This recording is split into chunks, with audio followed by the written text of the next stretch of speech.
Last time at the table. Your story begins in the wonderful world of Galeria. You and about a dozen others soon find yourselves to be the only survivors of Squall's End. This is where it begins, bros. It'll be fun, they said. I think that trying to fuck a dragon would not be on anyone's wanted list of things to do, but you know what? Well, yes, you speak very fast and crassly as well. I will now attempt to find us some shelter in this storm for these refugees. Out of character, we're going to die because I only have a +4 survival check. Yes, this is highly unfortunate for all of us. Are able to get outside of the exposed, blistering winds of the mountain trails, where the mountain is now blocking some of the winds, which does help. Aymri, you see this decayed body chewing on what looks to be some sort of goat. Next to it is a much larger rotting creature. She's going to turn towards them. We're leaving now. Can't let these creatures just roam around. What if they make it back to camp? Shield raised. We are our first level, right? Just making sure. Alright, well, it's about to be eating something else. Aymri will move on behind it to get that nice little bonus. Flip, or with her dagger, do a little bit of flourish, and you know the most important thing. I start stabbing. Rogue, and this is so cool. Teclan, do you have anything to blast it? I do indeed. As he casts Magic Missile. I will flurry of blows and swipe at it. Is enough to take it down. Maul its face off. The first swipe rends half of its face off. There you go. The winds still kind of pick up and howl every now and then, but outside of that, it's deadly quiet. What adventures will they face this week? Let's find out together as we join the Phreaks of the gaming table.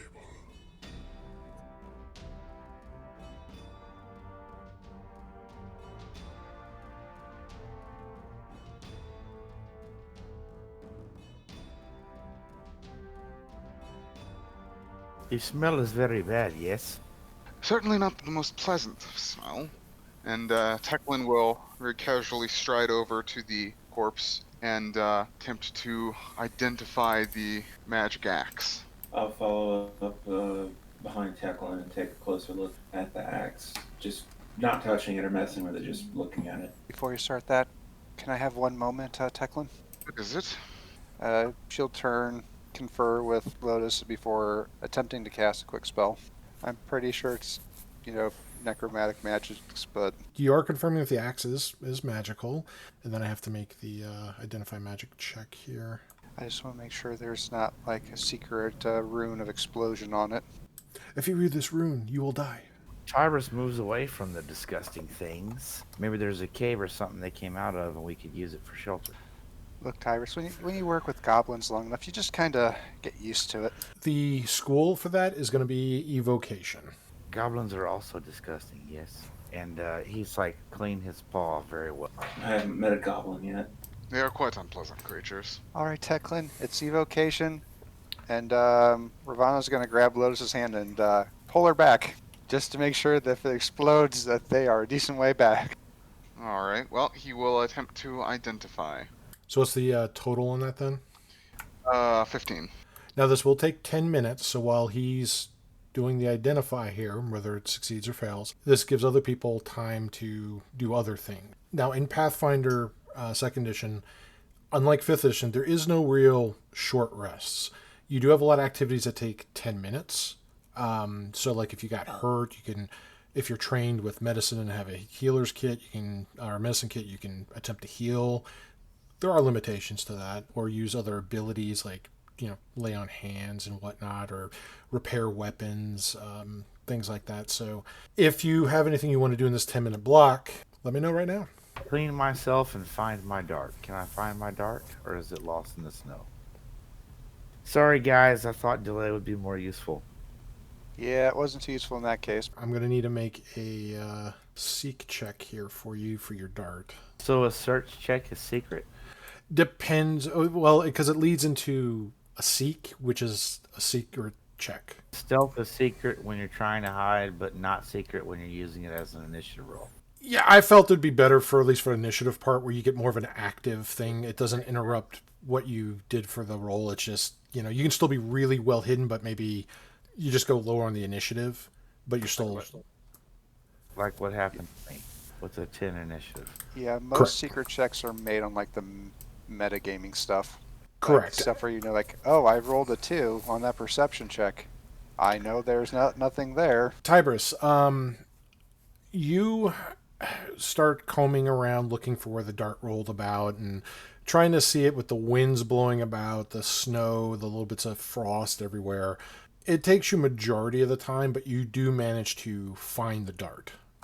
So Teclan, for your result as you're identifying the magic here, you're just barely able to identify. This battle axe has been magically enhanced through this rune that has been etched upon it.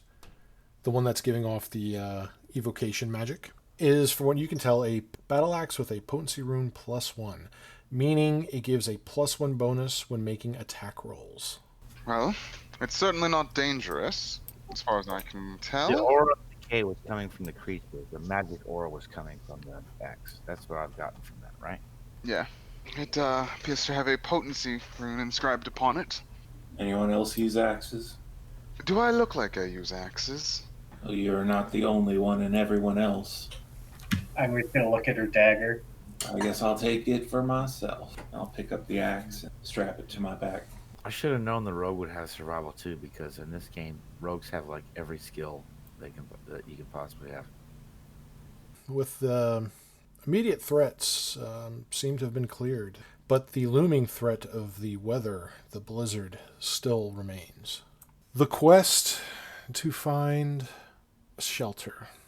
Tibrus, are you going to be leading the charge and continually trying to navigate and search the mountains? Yeah, I'm thinking that this is a good place to keep looking though, because those things probably came out of a cave somewhere or whatever. So we're probably in the right general spot, hopefully. Possibly. Although undead don't typically feel the effects of the cold, so they would have less need to find shelter. Convenient. My thoughts exactly. Lead the way, kitty man. Being undead doesn't sound too awful. And you know what? I'd rather be cold. You're not dying. I won't let you. Wait. Don't touch me. Okay. I mean, it's not contagious. No, I just have had a lot of bad experiences with the Fae. Those some fun, but don't touch me. Dave, I'm trying to find shelter. Tibrus will turn this mountain right back around, children. But, Dad, I'm just being mean to my friend. It's okay, Lotus. I like you being Fae just the way... Well, I guess you're more of a plant than a Fae. This is by far the most diverse group of people I have encountered in my travels, yes. I enjoy it. So as Tibrus is going through trying to find more clues of the terrain, sadly the respite that this small canyon gave does come to an end as it leads out to, again, trails along the mountainside where you can see now far out into the plains beyond. But the blizzard, the winds keep stinging you in the eyes, and every time you're trying to reveal tracks, you have more snow and things just falling in, making it much more difficult. That with the increased snow that you're going to kind of pull through, it takes you a significant amount of time to find what you believe is to be a track, like a traveler's path down this mountain way. It takes you the better part of 4 hours to find this. Okay, so can we mark that and go back? You haven't found any shelter. You just found a path. Now, going back, while it is, for the most part, going to be difficult terrain, you will know the way back. It's just finding this just took a while because you were fighting so many of the elements to do so. Yeah, but I'm thinking that, ironically as it may be, that we may have left the shelter, or the best shelter we can temporarily find, to seek more shelter. I think that declivity is probably where the people have to come, at least temporarily. That's my thought process. Well, while it's the canyon, it's still dead cold. There are still winds that get in there. You need something that's going to be has more walls to it, and preferably a ceiling. This is taking a sustained amount of time. Yes, What are your thoughts on our continued exploration? If there's a trail, there might be civilization. I'm cold and I'm tired. Let's just keep pressing. Yes, but we are now 4 hours from the group that we are supposed to save. What should we do about them? If we do not find shelter, they will all die. They made it this far. Okay, I guess keep going, Dave, down the path. Do you need me to carry you, Miss Rvana? I'm fine. Tibrus, I want you to make a check for tracking. Well, I'm hesitant to, Dave. So here goes. Might spend my hero point. Yeah, I rolled a 3 again. Okay, I'll spend a hero point to try to make a better result. And the game hates my guts. No, see, it gave you what you wanted. That is technically a better result.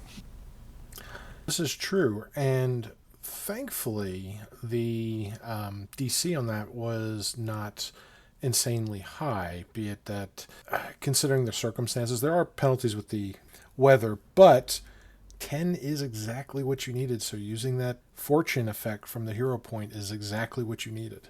Dear God. Well, no, dude, it's pathetic when 10 is a difficult number. I'm rolling like shit, bros. What the hell's going on? Well, following these tracks, being able to make sure you're staying on the path for all the snow and such, it does wind down a bit safer through the mountain. There's little bits of very old wooden like handrails and chain length kind of guideposts that help travelers kind of go through here. This is something akin to what you would see in a mining community. And it's not long as you travel through this that you do indeed see what looks to be the remains of a mining town further down the mountain. However, from your vantage point up here, it's not active for the most part here. The structures are old. They have not been well kept. There are a few of them still stand, but not many. Others looks like the elements have got the best of them. Some of them have collapsed. One looks like it caught fire a long time ago. But there is a small little homestead in this mining town where you can see the amber lights that would come from a hearth or a fire. So mostly abandoned with one exception. It is a mining town, yes. There is one inhabitant or one building that is in use. Should we go back for the people or should we scout this mining town prior to going back for the people? We should know what we're dealing with here first. It would not do to bring the villagers into here only to find that it is inhabited by not very friendly inhabitants. Or the inhabitants are not very welcoming. Excellent point, yes. So, therefore, let us go forth and discover who the inhabitant is. Sounds like a plan. There's actually family stories I've heard about. Would you say this blizzard is comparable to the Hells? Not even remotely. No, I have never been to the hills, and the blizzard is it is cold, yes, but I feel it less than you do. My thick fur keeps me warm. I would easily pick this over being back into Avernus. My, y'all are well traveled indeed. I have never left this world. Plane yet or travel? Oh, I'm sure you have stories. I'm not. I'm actually not too far from here. I'm complicated. I was kind of born there. Now I'm wondering why I came to this exact spot on this land where the frozen mountainous terrain is, but I must have had a good reason. Very well, let us go forth, find out who lives in the town below, yes? Yes, let's. Oh, Malphas is a half-orc tiefling with goat legs. Doesn't really surprise him that he came from Avernus. I think he's just crazy. That could also be true. I pat Rvana on the head. I can be many things. She's gonna slowly scoot away back over to Lotus. And Lotus is just gonna, you're freezing! Ah! Your fingers are like icicles! No, your fingers are like icicles. My fingers have icicles! And then there's just Teclan, who, despite not wearing particularly heavy clothing, doesn't really appear to be affected by the cold at all. We need his clothes. I think he's got magic in them. He's not wearing gloves. I didn't say gloves, I said clothes. Yeah, he said clothes. Give me your clothes. We were joking. Don't actually take his clothes, Malphas. I need your clothes, your boots, and your motorcycle. And so it has begun. Okay. So what is the plan? I will knock on the door and talk to the inhabitant, yes? Surely they are friends. You do that. Aymri, see if you can sneak around back, see if you can get a look inside. Break in, got it, and she's just gonna walk away. That one follows directions about as well as a... Doing illegal stuff excites her. We don't have to. And she'll go to jail for it. Works for me. That one follows instructions about as well as a first-year transmutation student. Mutation. That's the transform magic, right? Yes, it is. He speaks very slowly, like he's talking to an idiot. So Aymri's the only one that is separated from the group to go check out behind the structure. Yeah, I'm gonna go up to the front door and knock on it, yeah? And as we approach, Teclan's going to be pinging Detect Magic. It's perhaps just a hermit or someone who lives out here alone. I would not automatically assume a monster. If they have a hearth going, they require warmth or something. You would believe. The world is filled with wondrous and diverse peoples. That is a good sentiment, but sentiment doesn't do much from keeping a sword out of your gut. Well, if you prove an enemy, I shall tear off their face, yes? While y'all are having this discussion, Aymri. Yeah, she's gonna sneak around back, see if there's anything suspicious through the windows. If there is, she will move to them. If not, she'll see if there's anything valuable, at least through the windows, and then decide her actions after that. Going behind this homestead here where the lights are going from the interior fires, the little bit of smoke coming from the fireplace, going into the night sky, though it gets quickly dispersed by the winds, the gusts of winds coming from the mountain. You can see the hot air rise from there. As you make your way onto the back porch, the sounds of like the creaky boards and the wood do get obfuscated by all the howling winds that pick up right on the sharp corners of the building. All that seems to help mask your approach here. So you're kind of at the back here by this back door and these windows. And the windows themselves, they have drapes kind of over them and little boards. The boards are open on the inside, but they do have like the glass panes kind of blocking the rest of the elements. The drapes are kind of loose and they have little gaps in there, so you can kind of peek a little bit inside if you want to try to do that. She will. Make a perception check for me, please. As you're kind of peeking in, you can also hear the sounds, movement inside. You can see some figures kind of walking by inside of there, little heavy-booted footfalls. You can hear two individuals talking in common.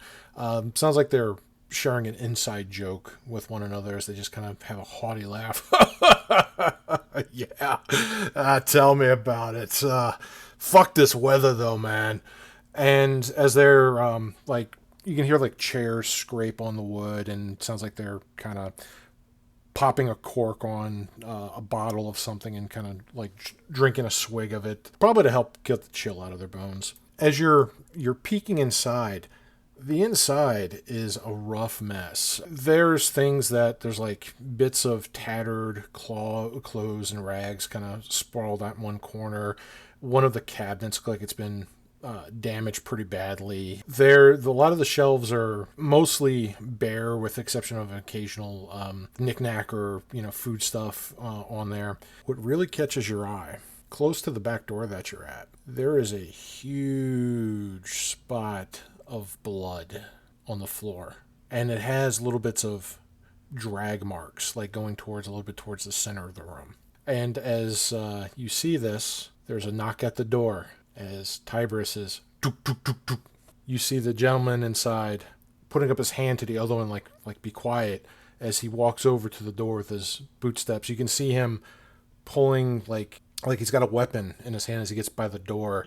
and the other one pulling out a weapon, just as almost like they're not sure what to expect. The one that is not closest to the door seems to, like, he opens his winter cloak up, and you can see he's got like a little bandolier with various little vials on it, and he pops one out and has it in his hand, like he's ready to throw it if need be. And he kind of stands by this little interior wall divider where he has a little bit of cover if needed. Gentlemen going to the door, and they look like probably human or half elves, but it looks of them, it's kind of hard to tell. But the one close to the door is, "Who is it? What do you want?" Well met, yes. I am Tibrus, and I am with peoples, and there are refugees in the mountain that would need shelter, and we were coming to see this is the only inhabited shack in this region, and we were coming to see if it would be all right if we utilize some of these other outbuildings for shelter from the elements. Perhaps you would not object, yes? "Where are you from, stranger? You talk funny."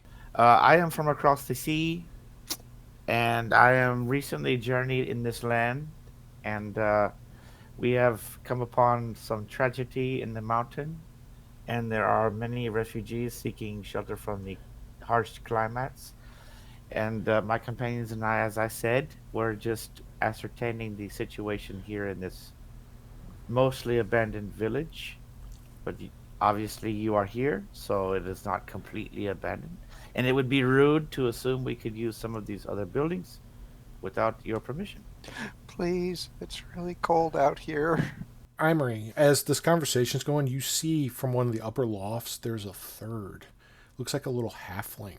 And he's communicating to the guy with the vial in a series of gestures that you recognize as a thieves' cant. This individual's using some gestures that are from the underworld, part of the thief world. Some of the things that you're able to kind of pick out of that: spotted 4 others, warned wart.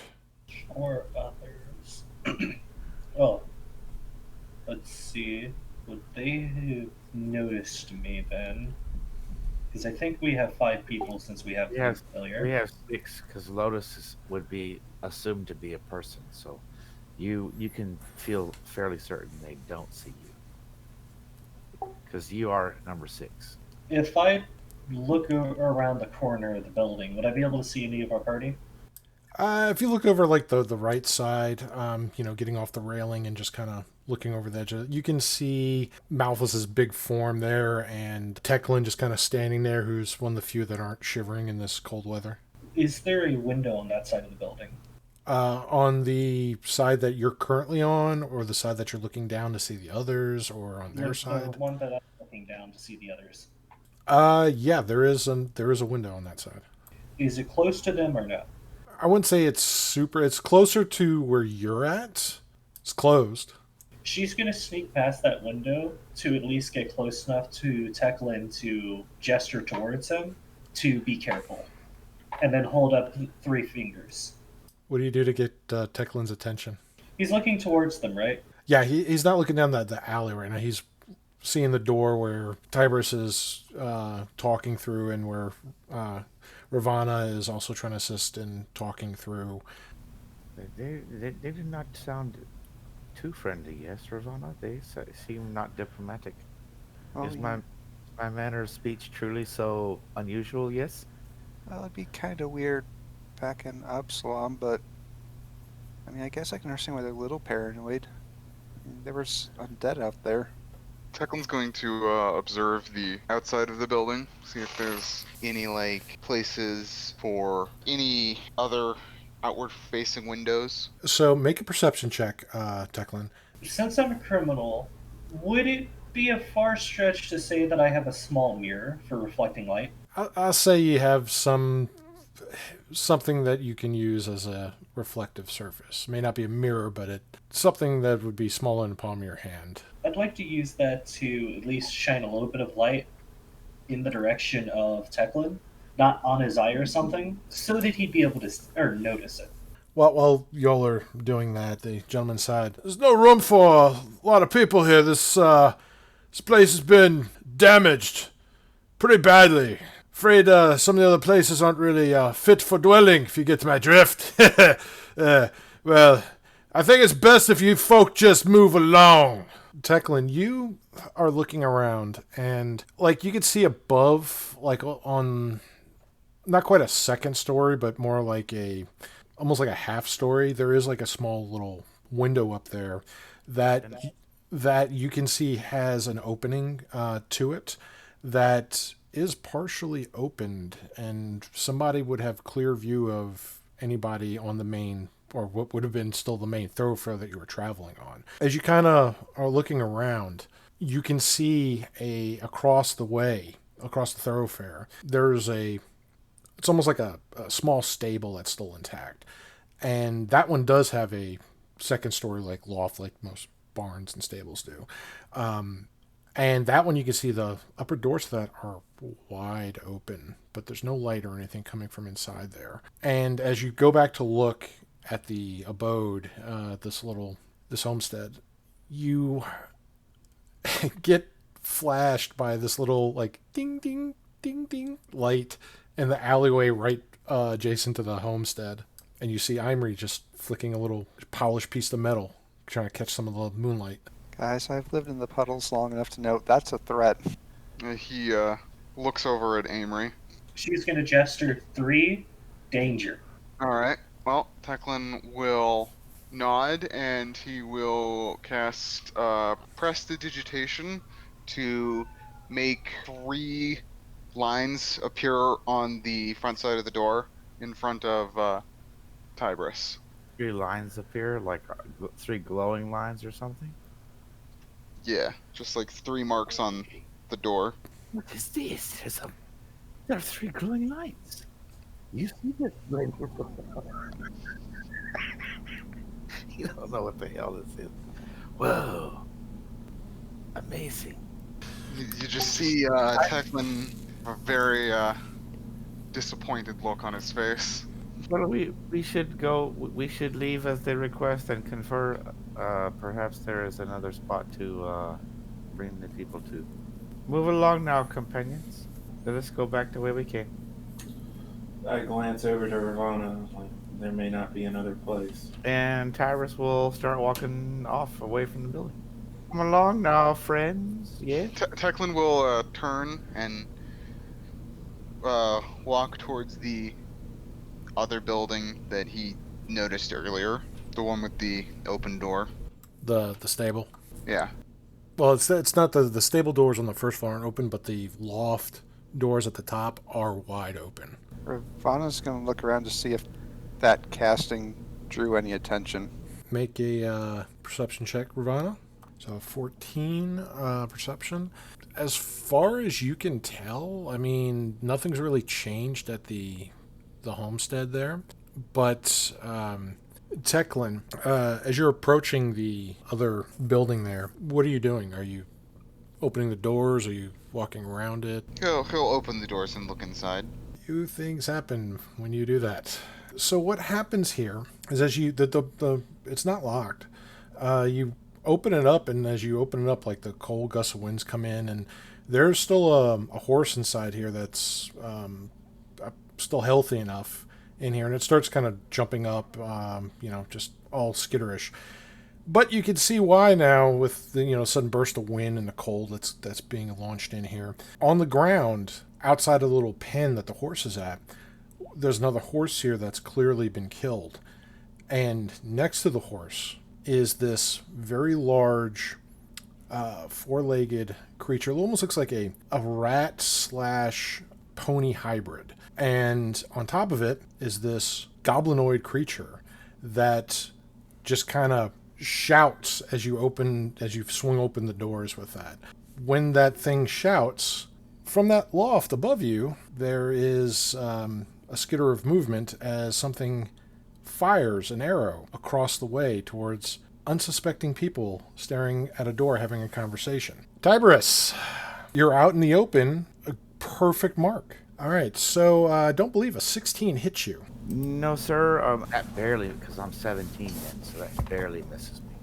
As you're walking away, this arrow just flies right by you and hits one of the little fence posts that are covered in snow in this place. Like, this is where maybe a lantern would have been placed at one point, and there's this this very crude looking arrow just lands right into it. And there are shouting in Goblin coming from the stables. And for those who know Goblin, by the stables can hear attack. Roll initiative, yes.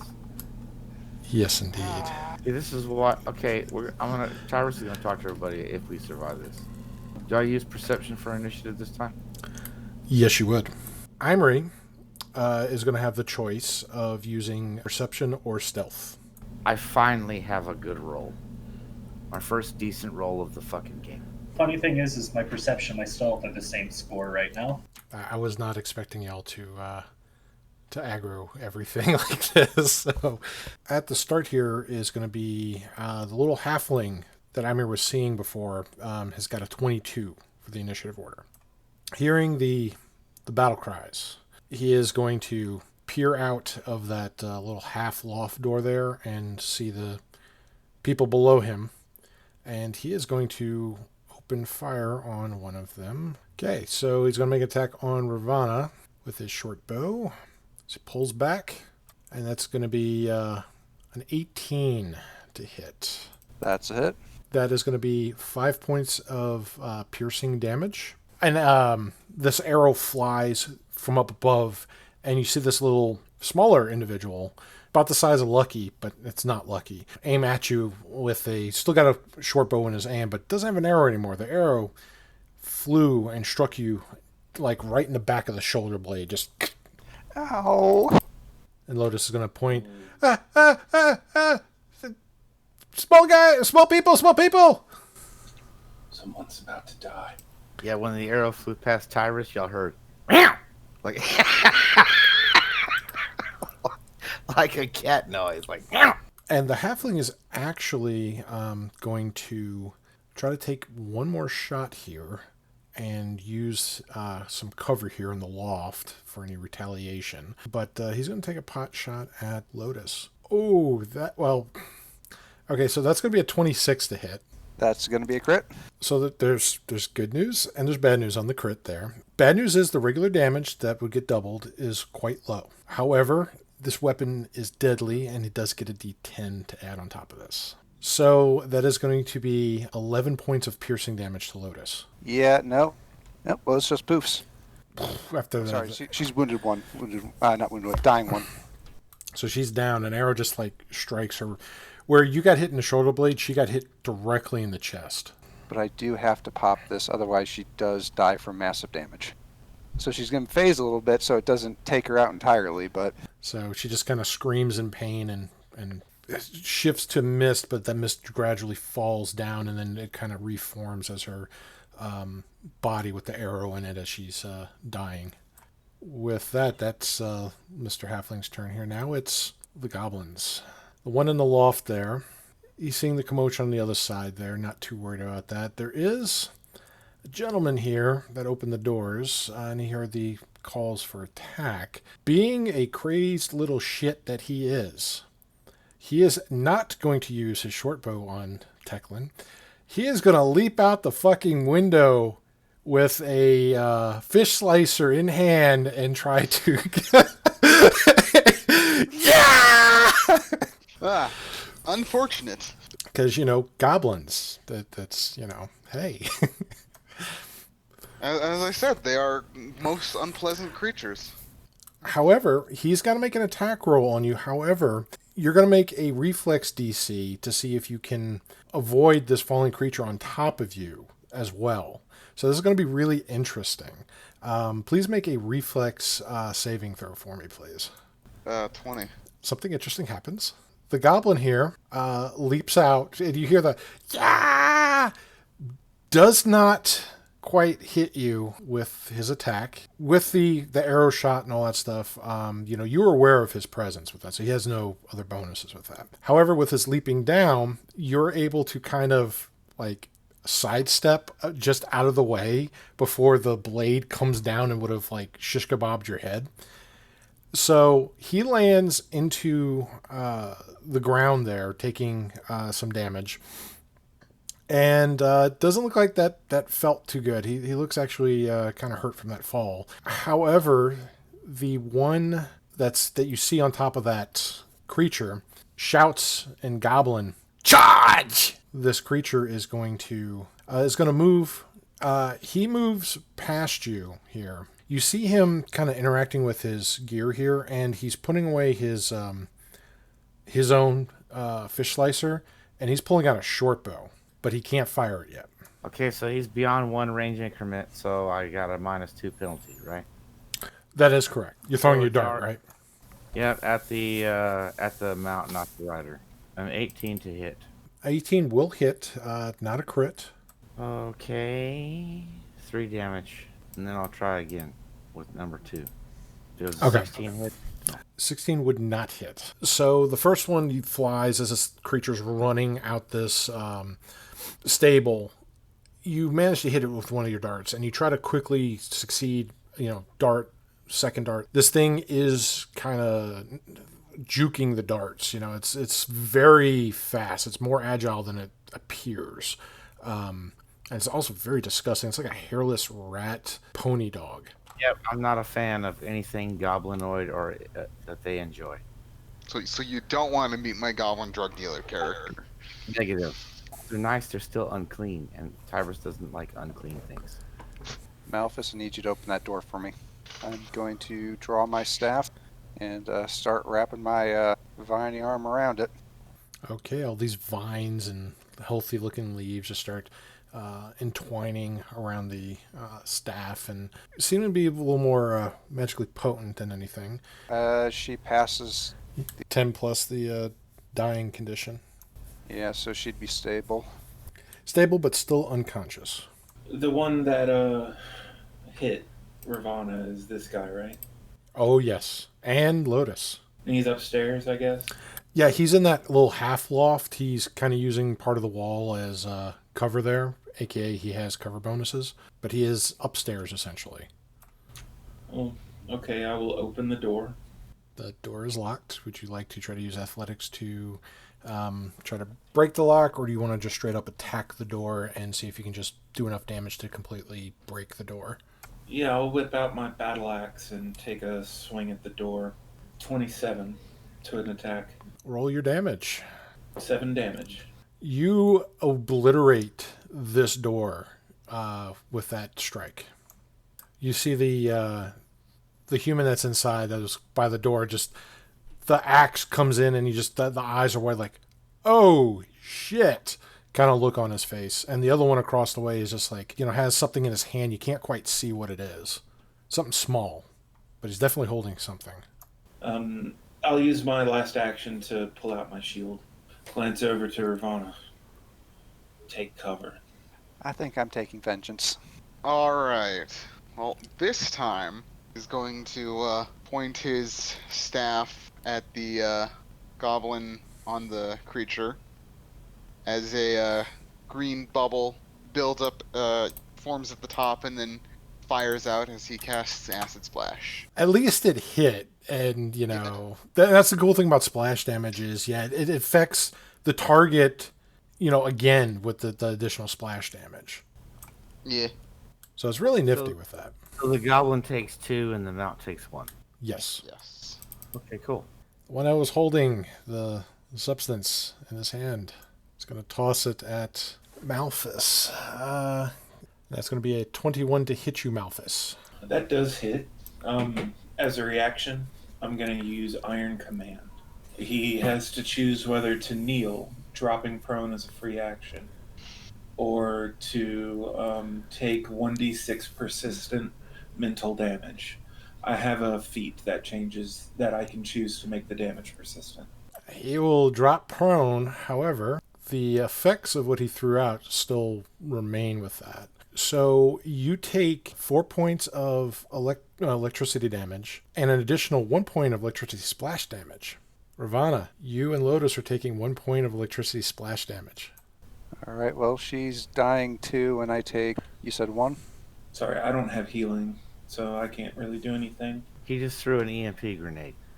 So he threw that, and then he got commanded to go prone, which he is going to use rest of his actions here to get back on his feet, but he won't be able to attack here as he's taking cover behind the wall here. The other one by the door where you're at, Malphas, he is going to use an interact. He is going to grab another vial. Not quite sparkling and glittering as the one that I went through. This one's more of captured whirling winds inside of it as he tosses it your way. And it's going to be 22. Yeah, that. And it's going to be 3 points of sonic damage as the vial cracks and just, it's almost like a thunderstruck, just echoes around, just going to need you. Well, you take 3 sonic and additional 1 splash, and so does Rvana and Lotus, which is going to knock her dying 1 more. She took 1 additional point of damage. I need you to make a fortitude saving throw for me, Malphas. And that's from the loud sound that this thing released when it hit you in your chest. 22. Kind of makes your ears ring a bit. You know, it's like when you've heard some of the thunderous drums and hellish screams in Avernus, you know, they can get really high and loud, almost deafening. And this was kind of like that for a brief moment, but the ringing kind of passes and you're fine. Okay. He is going to get right in front of the door there, and we're going to move on to Aymri. Does it take a action to break through a window? Yeah, it would take an action to kind of break it, because you're just really interacting with it, and it doesn't really have. I mean, glass does have a damage threshold, but your minimum damage would far pass it. Where's the window in regards to me? It's like right to your left. Okay, cool. Then I'm going to stab the window and then jump through it. You interact with the window, breaking it with your dagger, just ting, and then use your stride action to move through it, not cutting yourself, anything like that.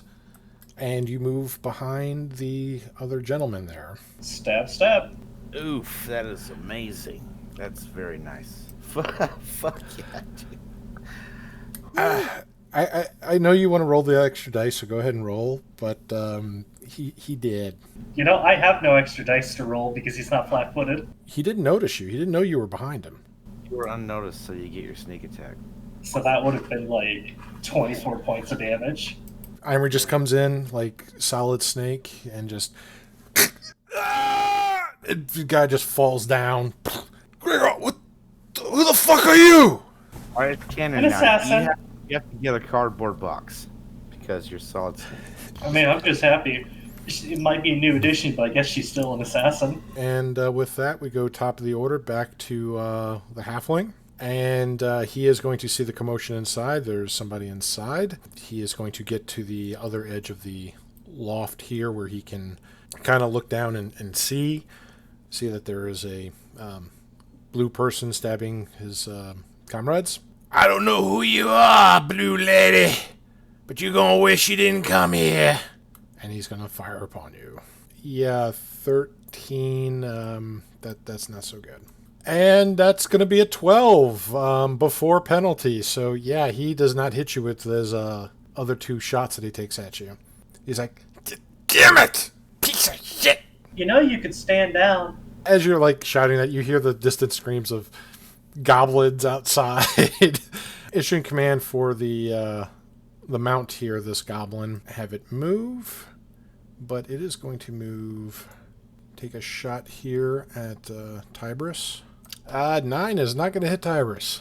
The other one, though, does get up, and you can see he's got like a little bloody nose, and he just kind of blows out all this snot, this bloody snot, and he's looking around with his little fish slicer, just like, I want to tell one go. And he's like screaming this in Goblin, and he starts running out over here with his stride. So yeah, he's coming at you crazed, Teclan, with the knife, but that ends his turn.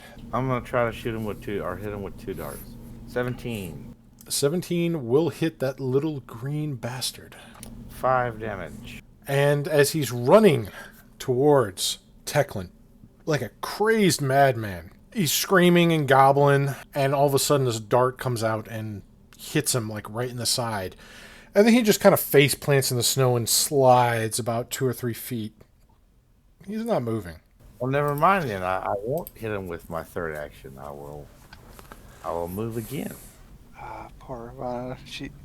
She's so angry. She wants to charge in there and just start beating faces, but seeing so many injured, she's not going to let her path of vengeance go too far. And instead, uses the release free action so she can get a free hand to cast.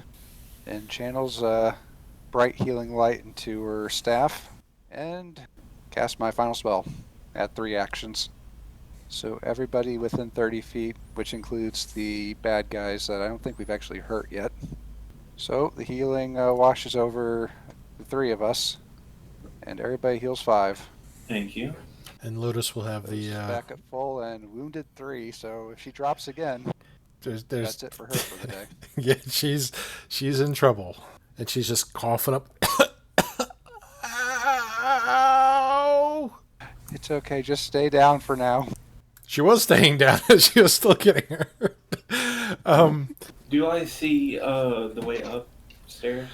Yeah, there's like a ladder over here.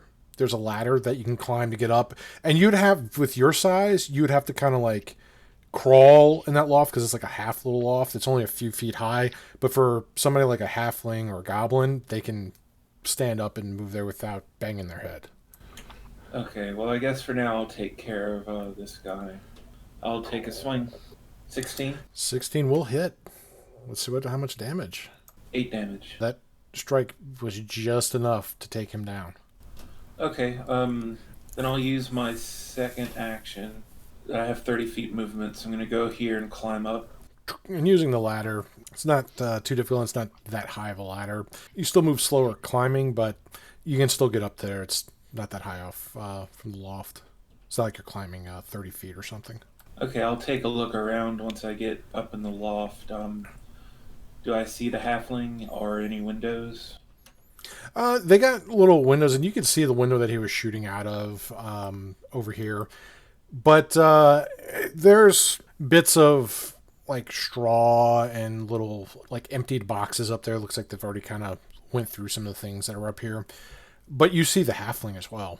All right, I'm gonna use my last action to move across and block the window. I thought you were going to throw him out. Teclan is going to draw the sword at his waist with his left hand, and he will point it at the goblin mounted upon the beast, and it will spring out of his hand, flying straight at it as he casts Hand of the Apprentice. One of the best focus spells. So it does 11 damage. You know, I think it's time for that ruin point to come into play. Oh no. And we have to take the new roll there, so we'll do the 7 with that. As the blade goes flying past the goblin, as he kind of, and the blade the projectile goes past it and hits one of the remnants of one of the burnt down structures in this town, and he's just like, Well, after it lands in it side of the building, it pulls itself free and flies back to his hand. Poor Rvana's gripping your hand. I'm sorry, Teclan. And he just scowls at the goblin. He will raise up his staff, and a blue energy field shimmers around him as he casts Shield. I love Shield. I'm so sad that the only spell list it's not on is Primal. That's unfortunate. and with your shimmering blue shield, you can see like some of the snow like kind of hit and at the very top just kind of stick to it, but just barely on it. It gives us nice. If it wasn't such a deadly situation, it'd be such a very beautiful visual. Aymri, you're up. Then we go top of the order. So, question. Is this halfling on the second floor? Yes, he's in that little half loft. I wouldn't have been able to move to the window then. I'm still at the top of the ladder. Do dead people down here have a bow on them? No, they do not have bows. As much as I really don't want to. One of them did have alchemical bombs, though. Well, you know what? I'm going to look through the one that's next to me for alchemical or bombs, so I can throw those instead of moving. All right, and you can. I mean, it's on a little bandolier. You don't know what they are. One of them looks like it's got. He's got another one of those ones that have the crackling energy inside. He's got another one that looks like it's some sort of ice or frost inside of it, and another one that's got like whirling wind. She's going to look at the halfling and, spinning this bandolier again or across her finger, right? Give up, or I'm throwing this entire thing at you. I'm at least going to stick to this intimidate idea. If he doesn't give up, I'm throwing this entire bandolier next turn. I don't care. Well, let's do something a little more fun here. Why don't you make an intimidation check? So that'd be demoralize. Go ahead and make your check here. Yep, I made the roll. It is an 11. This will is just a little bit stronger than that. But their life isn't. This bandolier is going up there if someone doesn't kill him in time. Halfling will see all the crap that's going on here. So he will run on over towards where the window's at, and as he looks back at the big hulking Malphas and Aymri who's threatening him and his dead compatriots, and he's just like, fuck this, and sees the wounded Leshy there and Rvana, and he leaps out, and he's willingly leaping in here, so he is going to reduce some of his damage here, landing into the nearby snowbank, and he's just going to kind of shake it, and he is going to move. You know what? He will spend another to keep running here, and he will re-ready his short bow here, so it is going to be goblins, and he is going to take some shots at Tiberius here. Pulls back his short bow. First shot on Tiberius is a 26. Yeah, that hits me. But not a crit, though. No, sir, I have 19. So the first shot is 5 points of piercing damage. His next shot, which is going to give him a penalty here. A 6 with the penalty is not going to hit you. And his third shot here, oh, man, 15 with the penalty. So not doing so hot. Try to take 3 shots at you, though. Damn. The little halfling fucker? That's the goblin on the beast. He just he's on it and he's just firing short bow shots at you. I will move. I will tiger stance. Flurry of blows on the mount. So when he goes into the tiger stance, does he get the eye of the tiger? Ironically, he already has the eye of the tiger, Dave, all the time. All right, so here we go. Roll good, piece of poop. Oh, yeah, that's gonna hit. And then attack number 2. Does a 17 hit it? I'm doing weak sauce damage, man. Yeah. No, but I mean, I rolled minimum damage, so I do 6 total this round. And you can see the creature is bleeding from your slashing strikes from your claws. It's not looking too good. Well, regrettably for me, they're outside my range. So, first action, we're going to stride, and we're going to start charging up that lightning again, targeting the halfling and the goblin. And we're going to arc it between them. Halfling got a 26. So he'll take 4. The rider failed that, but not critically. He can enjoy the 8. And he can enjoy death. Because with that lightning, you see Tibrus, like the arcs, goes towards the halfling. The halfling's like jumping like, woo, woo, ah! And then the arc launches from the halfling's ass. Because it's that's where it hit the halfling as he's running away. And it looks like he farted lightning, and the lightning just struck this goblin who screams in pain. One of his eyeballs just ruptures, and he just kind of leans over and falls off that creature. That's highly effective, yes. All right, well then I'll use a movement and scrabble across the roof and jump out of the window. All right, I'm going to finish my move, and I'm going to take a swing at the halfling. 18 is going to hit that little nimbly bastard. Go ahead and roll your damage. 10 damage. I'm fast as fuck. So Malphas, the Unbound, leaps out of the window and goes charging up, roaring the way, and the little halfling's trying to run away with his ass burnt from the arcing bolt that Rvana cast. And Malphas takes a mighty swing with his battle axe. As he does, the halfling's body continues to move forward, but his head just kind of stays in the same spot. Don't fuck with my Rvana. Alright. Teclan is going to raise his staff once again, casting shield, as the shimmering magical barrier forms around him once again. So, yeah, as he raises, and little bits of snow just kind of like burst out from all the snowfall. You can see like an invisible force as it starts gaining color, that blue shimmering shield where some of the snow lands on top of it. Really cool to watch. But so far he's safe. I won't be able to make it over there, but I will run out the building. I would throw the bandolier, but it should probably AoE people, and I don't want to hurt them more. I shouldn't explode all the treasure either. That creature is going to go. So it is going to spend 2 actions to do this. It's a manipulate ability.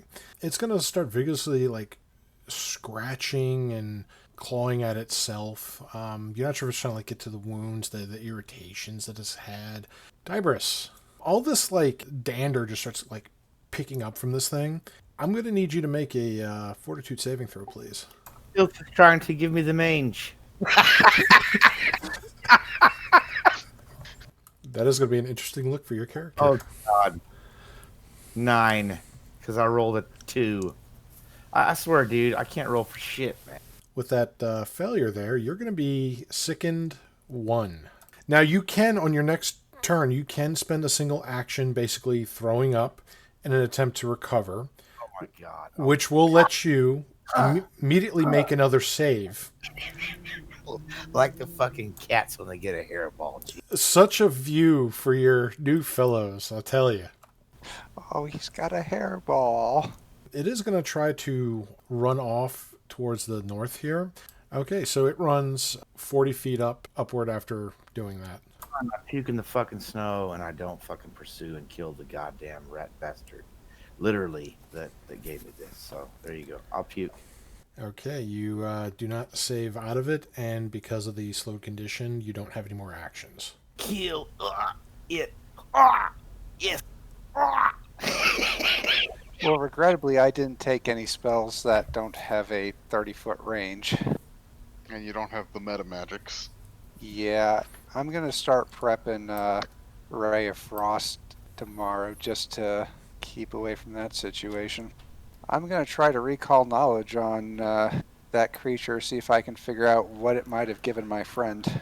You recognize it just like thinking like, wait a minute, wait, I think I know what that is. You're fairly certain that that's some sort of goblinoid dog, or at least what they call goblin dogs. They're kind of these twisted creatures that goblinoids love to use either as guard dogs or for the smaller goblinoids like the goblins themselves. Love riding these ugly bastards around. They share almost like a kinship. And they're as just as filthy as regular goblins are, sometimes even more so, that can inflict a number of diseases. The most common one is known as goblin pox. And considering what may be happening to your friend, that may be what he has. Well, that's disease, and there's not much I can do for that at this point. Going to spend an action to move over here, and then spend an action so Lotus can get out of the snow, because that looks kind of cold. And she will go inside to warm up, and that will end my turn. Alright, I'll use 2 moves to catch up with it. I'll use my hero point. Cashing in that hero point. Oh my god. Well, yeah, I mean, you still rushed in front of it, kind of ducked at the last moment. How far away from it is me? 55 feet. This time he will gesture in the air as glowing red runes manifest around his staff. He uses reach spell, and then he will cast acid splash at the goblin dog. That's going to hit. These damage rolls do not like you, do they? Here's the good news, is that goblin dog was hurt enough to where the splash damage is enough to kill it. All the wounds that already opened up, it just went inside, and the acid just started eating away at some of the more vital organs, causing them to kind of seize up, and the thing just kind of makes this weird hissing yelp noise very grotesque sounding. As it drops, you can see the sizzling on its back where it was struck by the acid splash. Seeing the creature die, he makes a displeased face and then turns towards the building, and that's his turn. All right, and you don't have anything that prevents the splash damage from hitting friendlies, right? Sadly, I do not. Malphas, you take 1 point of acid damage. Well, looking over the group then, Aymri is going to pull out a small little medical kit from her cave, along with a needle, and then go, all right, whoever needs patched up, go inside. And she's going to walk into the building. Okay. I'll join up with Rvana. Are you okay? So as poor Tibrus is hacking up lungs here, trying to fight off this nasty goblinoid disease, rest of you are making your way back to the homestead where Aymri is offering to assist people in their injuries. Lotus is just kind of leaning up against the wall inside, just bleeding profusely. Still has the arrow in her. She's like burnt and their hair's all messed up. It was a rough day for her. It's a rough day for a lot of people.